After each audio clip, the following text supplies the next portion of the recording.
Salam sejahtera untuk kita semua, salam dalam kasih Tuhan Yesus Kristus. Sebelum kita dengarkan firman Tuhan, mari sama-sama kita berdoa. Bapa kami dalam surga, terima kasih buat waktu yang Tuhan berikan kepada kami. Kami boleh kembali mendengarkan dan belajar firman Tuhan. Karena itu Tuhan, mohon tolong hamba-Mu dalam menyampaikan, memberitakan kebenaran firman Tuhan. Dan tolong kami semua yang mendengarkan, agar kami dibukakan Tuhan rahasia-rahasia firman Tuhan, dan kami boleh melakukannya dalam kehidupan kami. Dalam nama Tuhan Yesus kami berdoa, amin. Saudara-saudara yang saya kasih dalam Tuhan, mari sama-sama hari ini kita belajar sebuah kebenaran firman Tuhan ya, tentang masa 1000 tahun yang tertulis dalam kitab Wahyu. Kita lihat di dalam Wahyu pasal 20 ayat yang pertama sampai seterusnya ya. Kita akan lihat secara bertahap. Ayat yang pertama, Wahyu pasal 20 ayat yang pertama. Lalu aku melihat seorang malaikat turun dari sorga memegang anak kunci jurang maut dan suatu rantai besar di tangannya. Ayat 2. Ia menangkap naga si ular tua itu, yaitu iblis dan setan, dan ia mengikatnya 1000 tahun lamanya. Nah, saudara-saudara yang saya kasih dalam Tuhan, kita melihat ada beberapa poin yang perlu kita lihat di sini, yaitu yang pertama adalah kita melihat ada kata jurang maut, yaitu alam maut. Saudara, alam maut pernah dijelaskan Tuhan Yesus ya, ketika Tuhan Yesus sedang menjelaskan tentang cerita Lazarus dan orang kaya. Kita melihat di situ alam maut yang dimaksudkan adalah Hades, di mana di situ kita melihat bahwa Hades adalah tempat penderitaan, tempat kesakitan, tempat nyala api, saudara. Ya, orang kaya dimasukkan ke situ. Ya, iblis dikatakan di ayat ini ya dibawa ya, dikunci di dalam jurang maut. Saudara perhatikan ayat yang ketiga, saya bacakan. Lalu melemparkannya ke dalam jurang maut dan menutup jurang maut itu dan memeteraikannya di atasnya, supaya ia jangan lagi menyesatkan bangsa-bangsa sebelum berakhir masa 1000 tahun itu. Kemudian daripada itu ia akan dilepaskan untuk sedikit waktu lamanya. Nah, saudara-saudara, apa yang terjadi? Malaikat tersebut mengikat iblis dan melemparkannya ke dalam jurang maut tersebut. Nah, saudara-saudara, iblis yang dimaksud di sini adalah ya, kita sudah lihat di ayat 2 ya, iblis yang dimaksudkan di sini adalah naga atau si ular tua ya. Naga dan si ular tua itu adalah iblis dan setan. Kalau kita bicara tentang naga itu dibacakan di dalam Wahyu pasal 12, saudara bisa lihat ayat 7 sampai 9 ya. Dan ular tua kita tahu bahwa ular yang paling tua ya, yang pernah ada dalam dunia ini adalah ular yang ada di Taman Eden yang pernah menggoda manusia. Dan inilah yang menjadi pekerjaan iblis. Pekerjaan iblis adalah menyesatkan manusia, saudara. Menyesatkan manusia ya, menggoda manusia. Kita lihat cerita Adam dan Hawa ya, digoda, disesatkan oleh iblis ya. Ayub, saudara ya. Kita melihat lagi Petrus, Yesus pernah bilang, "Enyalah engkau iblis," ya, kepada Petrus. Ya, Ananias dan Safira ya. Petrus juga pernah menyampaikan kenapa hatimu dikuasai oleh iblis, saudara. Inilah pekerjaan iblis, menyesatkan dunia, menyesatkan manusia-manusia ya. Sehingga mereka tidak bisa melihat jalan-jalannya Tuhan. Nah, iblis ini dikatakan bahwa dia dilemparkan di dalam jurang maut, saudara ya.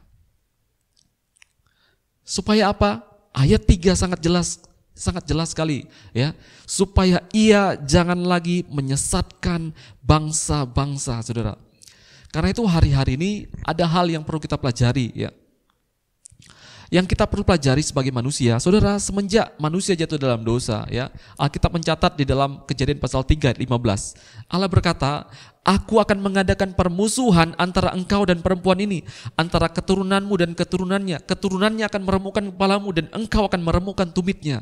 Ya, dari awal Allah sudah memberitahukan kepada kita bahwa lawan musuh terbesar daripada manusia itu adalah iblis sendiri. Ya. Makanya ketika kita mengalami sebuah masalah, mungkin itu masalah dalam keluarga, masalah dalam pekerjaan, dalam studi dan lain sebagainya, saudara, ingat baik-baik, lawan kita bukanlah darah dan daging, tetapi penguasa-penguasa udara, yaitu iblis-iblis itu sendiri, saudara, yang bekerja dengan tipu muslihatnya ya. Sehingga kita perlu sadar, lawan kita adalah iblis. Dan Alkitab mencatat pada waktunya ya, iblis akan diikat dan dibuang di dalam jurang maut selama 1000 tahun lamanya, saudara. Nah, yang menarik, saudara, adalah yang menjadi pembahasan yang menarik adalah tentang 1000 tahun, saudara. Saudara, apa ini maksud dengan 1000 tahun? Saudara, saya tidak akan membahas tentang 1000 tahun terlalu mendetail, tetapi mari kita melihat ya, ada sebagian teolog-teolog Kristen ya mengatakan bahwa 1000 tahun ini adalah hanya simbolis. Tetapi ada sebagian lagi yang mengatakan bahwa 1000 tahun ini adalah secara harfiah ini akan terjadi. Ya, saudara, kalau secara harfiah berarti saudara setelah 7 meterai, 7 sangkakala dan 7 cawan murka Allah, setelah masa-masa ini 7 meterai, 7 sangkakala, 7 cawan murka Allah, saudara, ada satu event di 7 cawan murka Allah, yaitu event yang ke-6, yaitu ada perang Harmagedon. Setelah itu ada cawan yang ke-7 yang ditumpahkan, ada satu peristiwa besar yang akan terjadi di bumi. Ya, sehingga kita bisa menafsirkan secara harfiah bahwa manusia hanya akan tinggal sedikit saja di muka bumi, saudara. Dan orang-orang kudus ya akan bersama Allah memerintah pada masa itu, saudara. Ini jika kita tafsirkan secara harfiah, saudara. Ya. Tetapi saudara,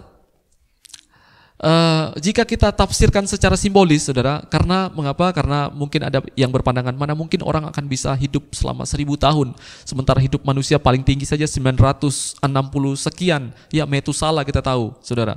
Ya, Musa juga mencatat bahwa hidup manusia hanya 70 sampai 80 tahun, sehingga mana mungkin ini terjadi masa 1000 tahun, saudara. Ya,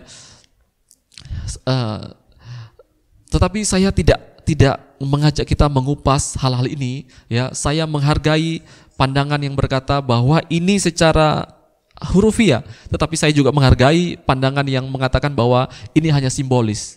Yang menjadi bagian penting, saudara, ya, yang menjadi bagian penting yang ingin kita telusuri adalah, ya, yang penting adalah siapa orang-orang yang ikut memerintah bersama dengan Allah di masa ini tuh, secara harfiah ataupun secara simbolis, saudara. Mari kita lihat ayat selanjutnya. Kita lihat ayat yang keempat, saudara. Mari kita perhatikan. Lalu aku melihat tata-tata dan orang-orang yang duduk di atasnya, kepada mereka diserahkan kuasa untuk menghakimi. Aku juga melihat jiwa-jiwa mereka yang telah dipenggal kepalanya karena kesaksian tentang Yesus dan karena firman Allah, yang tidak menyembah binatang itu dan patungnya, dan yang tidak juga menerima tandanya pada dahi dan tangan mereka. Dan mereka hidup kembali dan memerintah sebagai raja bersama-sama dengan Kristus untuk masa 1000 tahun. Saudara-saudara, orang-orang ini dihidupkan kembali untuk memerintah bersama-sama dengan Kristus, saudara, selama 1000 tahun. Siapa mereka? Ya, yang pertama adalah mereka yang jiwa mereka, ya, mereka matinya, saudara, dipenggal karena kesaksian Kristus, karena kesaksian tentang Tuhan Yesus dan karena firman Allah. Artinya apa? Adalah orang-orang yang matinya itu martir, saudara. Ya, kita tahu bahwa rasul-rasul hampir semuanya rata-rata matinya martir, saudara. Bapak-bapak gereja kita, saudara, hampir juga rata-rata mati martir, saudara. Tetapi mungkin kalau di zaman saat ini, saudara, kita mungkin hanya mendengar cerita ada orang yang mati martir karena Tuhan. Tetapi kalau saya bertanya, adakah orang yang secara khusus Anda kenal yang mati martir karena Kristus, karena firman Tuhan? Mungkin kita bisa menjawab tidak ada, ya. Kita hanya dengar itu dari cerita. Sehingga jika itu orangnya, maka saya pikir akan sangat sedikit yang bisa memerintah, saudara. Ya, hanya bisa dihitung orang-orangnya, saudara. Ya. Kalau kita terjemahkan ini secara hurufiah, orang-orang yang bisa memerintah dengan Tuhan Yesus adalah orang-orang yang matinya martir untuk Tuhan. Dan itu mungkin jumlahnya sangat sedikit. Tetapi saudara, jika ini adalah secara simbolis, ya, firman Tuhan mengatakan bahwa kerajaan Allah itu berbicara tentang kebenaran, damai sejahtera, sukacita. Dan Yesus mengajarkan dalam Matius pasal 5, saudara, Yesus pernah mengajarkan bahwa Matius pasal 5 ayat 30, ya. Jika tanganmu, saudara, ya, menyesatkan engkau, atau jika matamu yang menyesatkan engkau, ya, sebaiknya kita penggal itu, kita cungkil itu, supaya kita tidak utuh-utuh masuk ke dalam neraka, saudara. Artinya apa? Untuk supaya kita bisa dapatkan kebenaran, damai, sejahtera, sukacita, harus ada yang dipenggal, saudara. Saya tidak tahu itu apa, saudara. Anda yang bisa jawab, saudara. Mungkin itu kita perlu memenggal ketenaran kita, saudara. Ya. Mungkin kita perlu memenggal mungkin pekerjaan kita yang tidak sesuai dengan kebenaran firman Tuhan. Ya mungkin kita harus memenggal hubungan-hubungan yang tidak mendatangkan sukacita, saudara. Saya tidak tahu itu apa, saudara. Ya, secara simbolis jika Anda dan saya ingin ikut memerintah dengan Tuhan, maka ada harus yang dipenggal dalam hidup ini untuk nilai-nilai kerajaan Allah, yaitu nilai-nilai kebenaran, nilai-nilai sukacita, nilai-nilai damai sejahtera, saudara. Yang kedua, siapa orang yang bisa ikut memerintah, saudara? Kita lihat ayat ini kembali, Wahyu pasal 20 ayat 4. Aku juga melihat jiwa-jiwa mereka yang telah dipenggal kepalanya karena kesaksian tentang Yesus dan karena firman Allah, yang tidak menyembah binatang itu dan patungnya, saudara. Jadi yang kedua, orang-orang yang bisa ikut memerintah dengan Tuhan adalah orang-orang yang tidak menyembah binatang dan patungnya. Binatang dan patungnya ini kita bisa baca dalam Wahyu pasal 13 ayat 1 dan Wahyu pasal 13 ayat 11.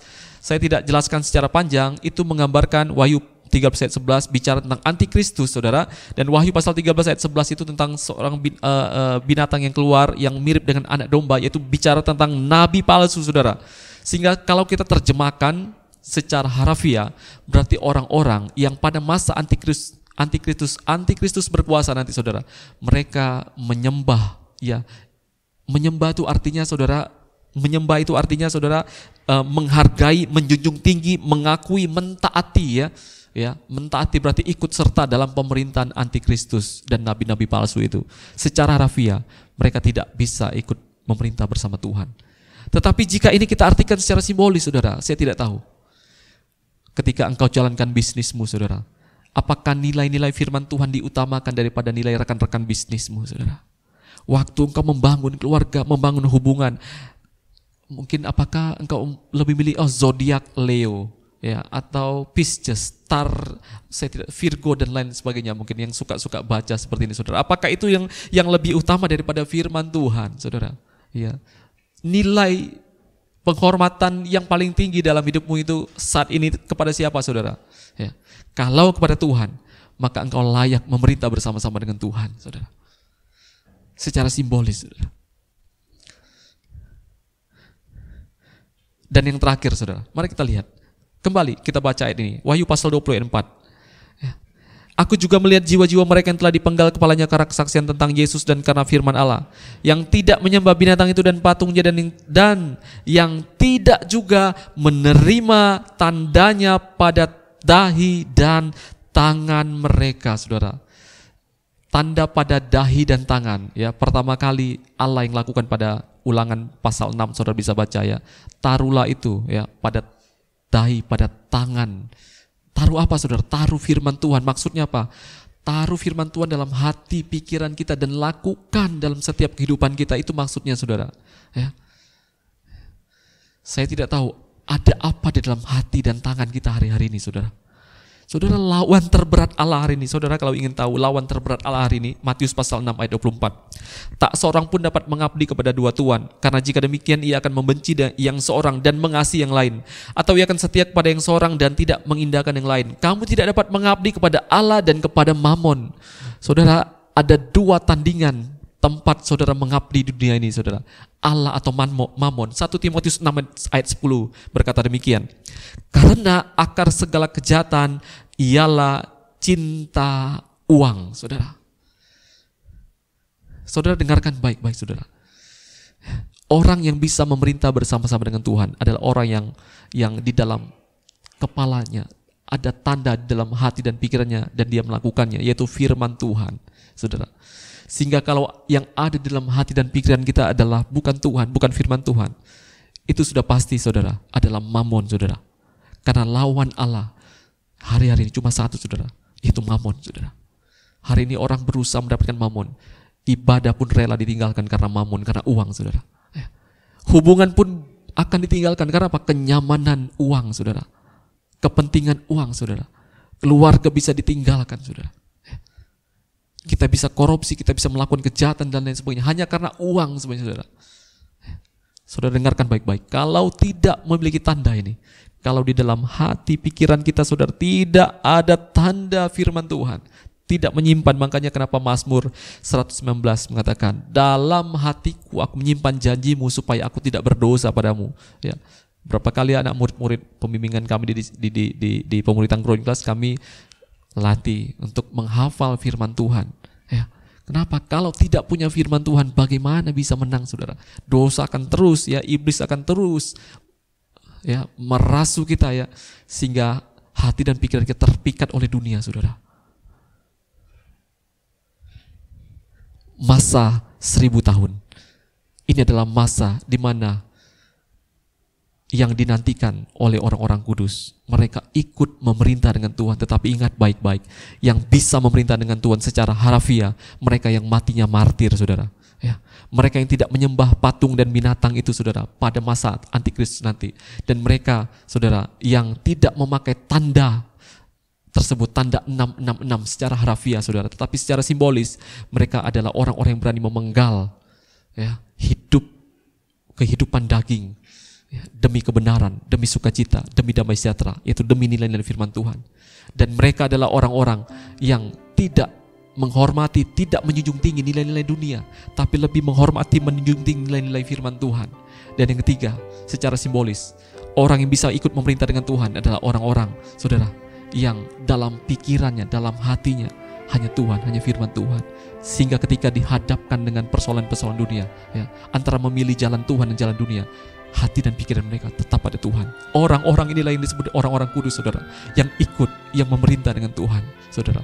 Mungkin secara harafiah nanti, saudara, tetapi secara simbolis, ya, saudara dan saya sudah bisa tahu siapa orang-orang ini. Apakah saya dan saudara adalah orang-orang yang ikut memerintah bersama Tuhan saat ini? Haleluya. Haleluya. Saya tidak panjangkan firman Tuhan. Saya berdoa kiranya, saudara, Roh Kudus memberikan kekuatan kepada kita untuk mengerti, untuk ingin rindu, masuk, terlibat, dan ikut memerintah bersama dengan Tuhan. Masa sekarang maupun masa yang akan datang. Mari kita tundukkan kepala, kita berdoa. Bapa kami dalam surga, terima kasih buat kebenaran firman Tuhan. Inilah cita-cita dan kerinduan kami umat-umat Tuhan. Kami bisa ikut memerintah bersama dengan Tuhan pada masa yang sudah Tuhan tentukan nanti, Tuhan. Karena itu Tuhan, mohon kekuatan daripada Roh Kudus untuk kami boleh, Tuhan, memenggal setiap hal-hal yang tidak berkenan di hadapan Tuhan dalam hidup kami. Kami boleh menjunjung nilai-nilai firman Tuhan lebih dari apapun yang ada di dalam dunia ini, Tuhan. Dan biarkan juga kami, Tuhan, memiliki firman Tuhan di dalam pikiran kami, di dalam hati kami, Tuhan. Kami simpan itu baik-baik, Tuhan. Terima kasih, Tuhan. Terima kasih. Di dalam nama Tuhan Yesus, hamba berdoa. Amin. Salam sejahtera saudara-saudara yang terkasih dalam Tuhan. Kiranya kita semuanya juga dapat diberkati melalui pelayanan ini. Dan kami berharap juga saudara-saudari terkasih dalam Tuhan, mari mendukung pelayanan ini dengan cara like, subscribe, dan jangan lupa juga bisa di-share juga ke teman-teman yang lain agar pelayanan ini juga dapat memberkati orang banyak. Dan jangan lupa juga bagi saudara-saudara yang terkasih, jika ada hal yang ingin dibantu dalam doa, silakan bisa DM dan atau bisa juga menghubungi nomor di bawah ini. Terima kasih, Tuhan Yesus memberkati.